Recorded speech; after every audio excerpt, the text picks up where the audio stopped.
So welcome to this Facebook Live on getting sorted for Christmas, or the festive season as I call it. Getting into flow for the festive seasons. Anyway, so welcome to this Facebook Live. In this session, it's going to be a little mini series. This is going to be the first of 2 or 3 sessions. And we're going to explore how to approach the festive season in a way that helps you manage your energy, plan the next few weeks, so you can spread the tasks out. That's something I've not always been very good at. Feel the festive spirit and participate as much as possible while still giving yourself some self-care. And feel free to pop in the chat what your challenges are around the festive season. Okay, so I did get a few comments from people in my group. One was how to fit in rest periods when everyone wants you to be socializing, so we will talk about that. Trying to enjoy the time with people even though you feel rubbish, or knowing that you're going to feel rubbish afterwards. And how do you say no to meeting people you don't like anymore due to their insensitivity of CFS. So we'll cover those in these sessions, okay? And if you've got any questions about them, come back to me. So you might find it useful to watch last week's session, okay, which was on beating overwhelm, because I talked about some strategies for getting organized, which will be relevant and useful to getting ready for the festive season. Watch that video on my YouTube channel because it is edited, and when I did the live there were some tech issues, so yeah, just go to my YouTube channel MECFS Explored and find that video, which should be at the moment the most recent video. I'm going to talk about some practical elements, okay, and that's what we're going to focus on this week, the practical elements, and then next week we'll look more about mindset, and I'll give you something to think about over the next week.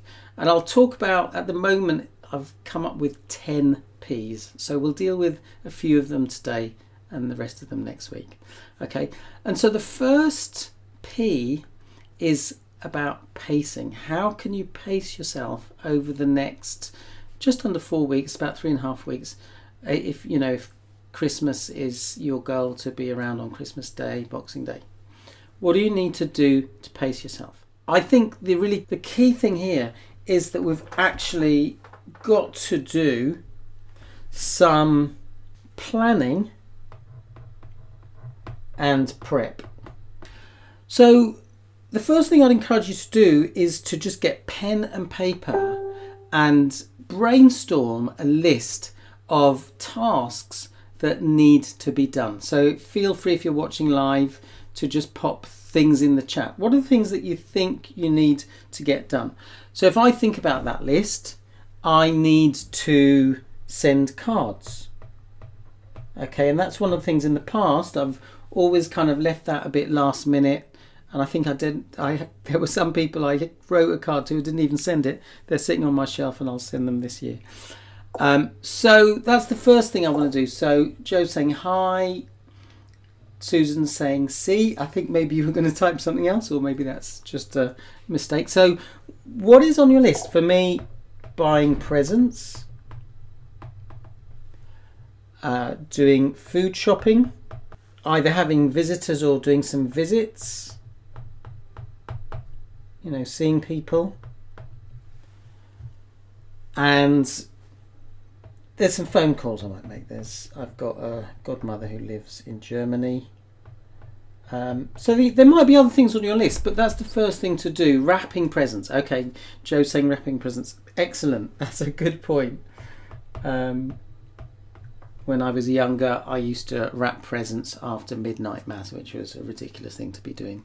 I don't do that these days. So that's the first thing, is to think about what needs to be done, okay? And then the next task is to think about, okay, when am I going to do those things? So if I go to this little festive planner, which you can access these worksheets, I've put the link above this video. Then I might think, okay, well, if I think about cards, I really want to do that in this first week. So we've got 2nd of December, that's today. 9th is a week, Thursday, etc. Okay? And I really want to get my cards done by let's say the 8th of December. I don't know when the last post is for Germany, but I want to get those cards done and out of the way. Then I can send them second class. Postage is expensive these days. So that's number one priority, rather than doing that on the 23rd of December, which is something I have done in the past. Okay. If I think about the presents, well, actually, I have sent a text to people I'm buying presents for, because in our family, we ask people what they want. And I've said to people, I want your list for your family by the 5th of December. Otherwise, you're not going to get a present. Okay. And then I might say, actually, I want to buy presents, let's say by the 11th of December. I want to have bought all the presents. Okay. Admittedly, I'm going to be doing a lot of that on Amazon or similar. But that's my goal, is to, other than the presents, maybe if I'm going up to town, I might give myself a bit more time to do that. But if you start thinking about the tasks in that way, then, I know I've got to do the food shopping sort of sometime here. Okay.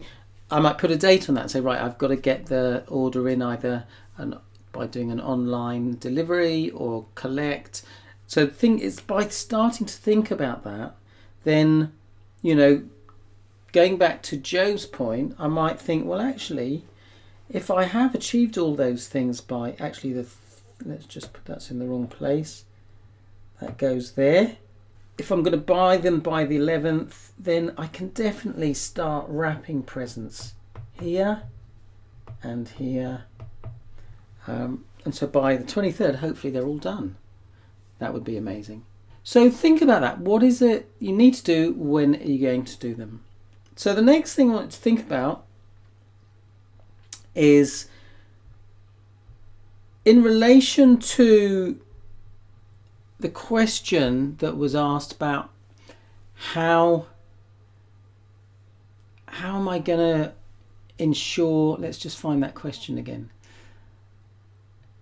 How to fit in rest periods when everyone wants you to be socialising. How can I enjoy my time even though feeling rubbish? Well, what can you do to ensure that you're in a kind of best place possible by Christmas? What I would say, and this is what we talked about last week, is to schedule in your rest periods. So you might say, for instance, okay, at 10 o'clock every day or 11 o'clock every day, I'm going to have my rest period every day. I'm going to do tasks at certain times, so maybe it might be, actually I can manage half an hour of activity or an hour of activity after I've had my rest period. Okay, so we need to schedule those things in.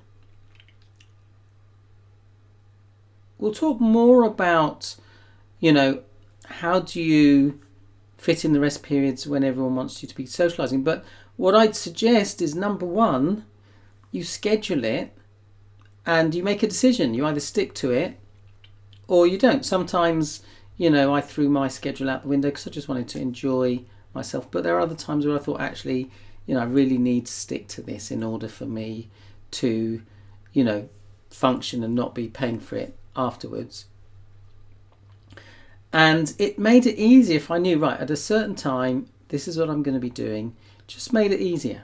Okay, so let's keep going. Next thing I want to, really want you to think about that. What do you need in terms of self-care? And feel free to pop it in the chat. I've talked to people. Let's just see if I can access this. Yeah, so I talked about this last week, but I have talked to people, no names mentioned, mentioning no names, and their kind of day looks a bit like this. They get up and their activity level is something like this. They're on the go all day and then they crash and have to rest or sleep for an hour or 2 hours or 3 hours. And what I talk about is having a day that looks a bit more like this, where you're having those activity periods and then the rest periods. Okay, activity and then rest. And we'll talk a bit more about this in the next session, but there are things you can do when you're having this rest period that may actually help you recover your energy more quickly.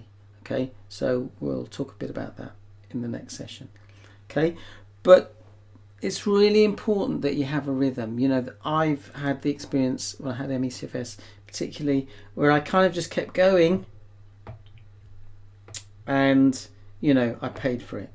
And just a bit of pacing, which is another P, okay, actually makes the world of difference.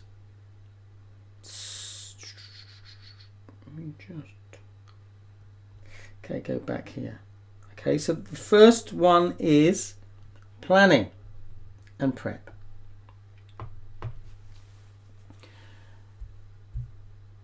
The second thing we've got to do, which, as I say, mentioned already, but is to pace ourselves. Okay, so the next thing I want to talk about is what I call pre-framing.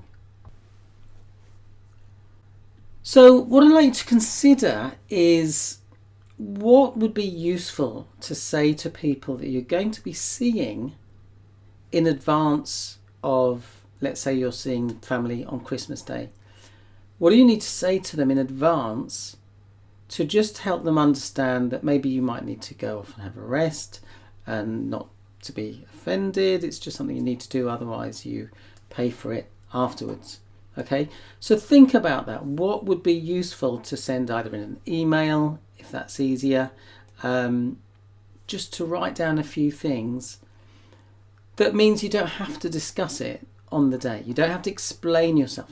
You don't have to be saying, oh, I'm just going to go for rest now, which I used to have to do, and I used to feel really, really embarrassed. If you say in advance, actually, I might just pop off for a bit, and I'd really appreciate if you just respect that, because it's really important for me. So think about what you need to say. Now, a client did actually create this worksheet, which is in my Facebook group, guidelines for visiting chronically ill friend or family. I won't read it out, writing is a bit small, but it is in my Facebook group, and you can use that as a template. You can change it, you can add things that you want to add, take things you want to take out, whatever. But that's the next point to consider. What could you say in advance that would mean you don't have to explain yourself on the day? How useful would that be? Do feel free to put a comment in the chat. So Joe says, great tips, thanks. You are welcome, Joe. But I'd be really interested, you know, would you find that a useful thing to do, to actually just explain in advance, either by email or in a phone call, whatever you feel comfortable with. I kind of feel like this is something that could be quite easy to do in an email, because, you know, you just let someone digest what you're saying to them. Okay, so if you do it, it would be great if you could share what you wrote in the group, because other people might find that helpful. So the fourth and final thing I want to talk about today, just to get you to think about, is what are the patterns that would be useful for you to let go of, that would help you approach the festive season with a bit more ease. So for example, if someone's a perfectionist and they're saying, oh, I have to write 120 cards. Well, actually, no, you don't. Okay, that's a decision you're making. Okay, and if you haven't got the energy to do that, and yet you're still pushing yourself, then you really have to think about, you know, is this a useful pattern? Okay, it is not the end of the world if someone doesn't get a Christmas card. Okay, so a bit of tough love. All right, maybe you're a people pleaser, and that gets you into trouble because you're wanting to. Nothing wrong with, you know, wanting to being bring other people pleasure, but we've got to find a balance. If it's to our detriment, then that's not useful. Or maybe you're a party animal. You know, when everyone arrives, you do just want to party and hang out with people and enjoy it. And that's fine if you're prepared to, you know, just roll with it if you do feel tired afterwards. There's sometimes when I actually did that, I've talked about this before, one time when I had MECFS, I went to a club for a couple of hours. I went out about 10 o'clock, got back about 1 or 2 in the morning, and I needed to spend the rest of the week resting, but I had a big smile on my face because I really enjoyed it. Okay, I wasn't chastising myself.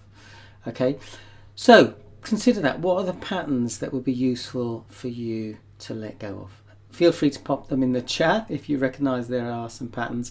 Someone in my Facebook group did say that they were an expert at booming and busting.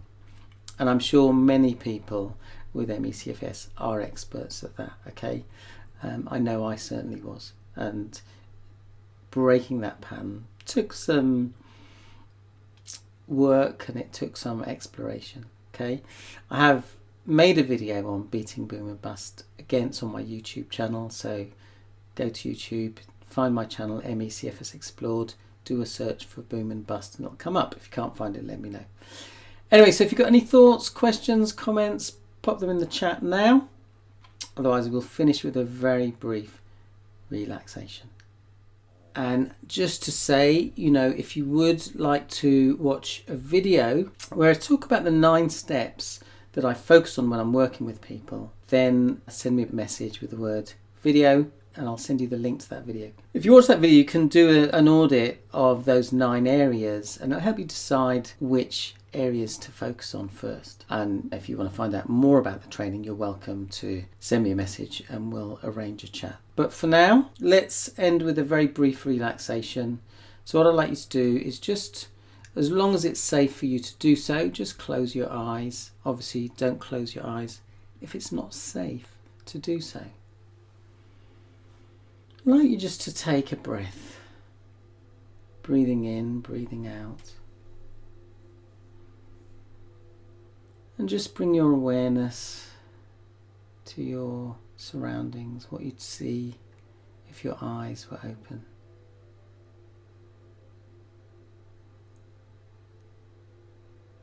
The colours, the shapes, the textures. I'd like you just to clock what number you are right now for calm and relaxed, with 0 being not very calm and relaxed, and 10 being extremely calm and relaxed. Now, as you just have that awareness of the things you'd see if your eyes were open, I'd like you to shift your attention to any sounds that you hear. Just noticing sounds that are close by, sounds that are in the distance. There may be sounds that come and go. There may be sounds that are constant. There may be moments of stillness and quiet. You can just let any of those sounds that you no longer need to pay attention to just wash over you.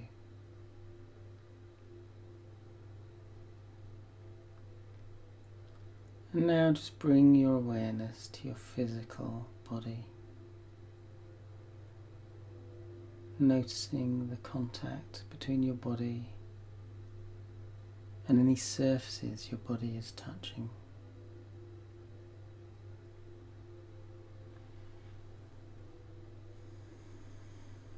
Just noticing the position of your hands and feet, your arms and legs.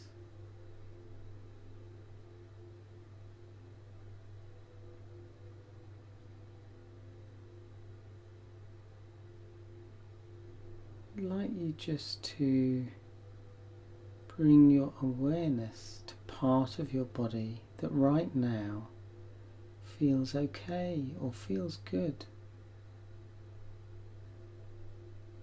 It's interesting when I do this exercise, sometimes people have said, I can't find a place in my body that feels good right now. And I say to them, what about your earlobes? Or your eyelashes? Or your fingernails? So in truth, there's always a part of the body that feels good. I'd like you just to focus on that part right now. Just notice those good feelings in that part of the body. I'd like you to imagine it as a colour.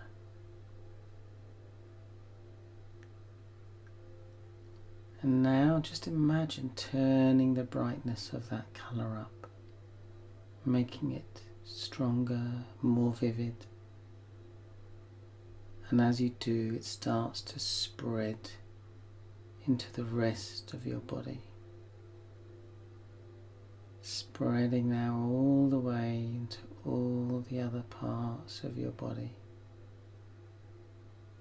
Spreading those good feelings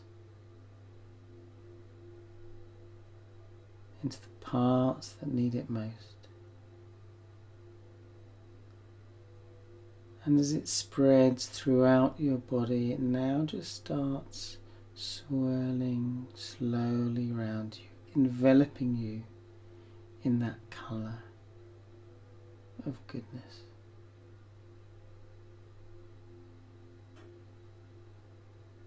I'd like you to consider that this is a simple exercise you can do whenever it feels appropriate.